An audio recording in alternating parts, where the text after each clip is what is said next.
There's a couple basement tanks. Got two 55s in the basement. Thought was to have a couple quarantine tanks, or at least one, but then thought I'd try to save some plants that were either broken or look like they're dying. They're so expensive, $8 or $12 a piece sometimes at the fish store.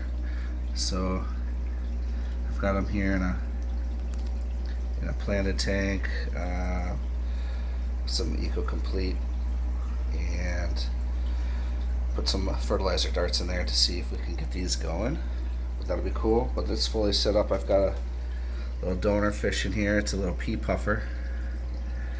Hey buddy. And a couple snails to help cycle the tank in case I ever have to quarantine, or if we get some new fish in before we put them in our tanks upstairs. I'd like to I've been failing at keeping Neon Tetras alive, so I'd like to bring them home and get them right straight into a medicated tank. So probably not this one since I have plants going in here, but I picked this other one up, 55-gallon quarantine tank.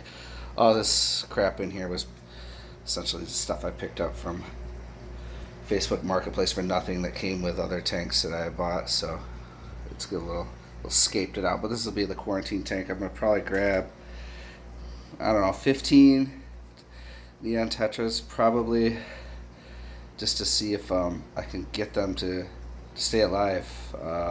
Last time I bought 10, I ended up with 3 living after a couple days. They just drop like flies.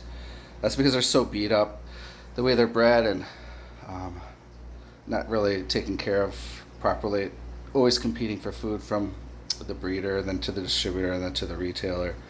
By the time you get them, they've had contact with so many other fish, like thousands of other tetras, by the way they're produced, and so disease is rampant. Fighting for food, they're always, their immune systems are always depleted, and typically on their last leg by the time you get them. So that's what this tank will be for.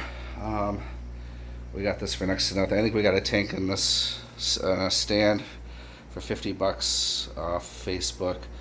I ended up having to reseal it, cleaning and resealing it so with silicone.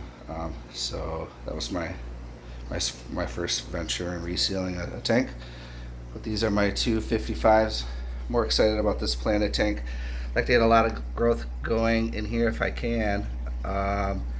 Starting to take some clippings off of some other plants that we have upstairs to see if I can keep these going, keep them healthy, and never have to buy plants again. Maybe I'll start selling them too. But anyway, here's my two basement tanks, two 55s. Picked them up for dirt cheap off Facebook. I think $50 a piece off Facebook. And there you have it. See ya.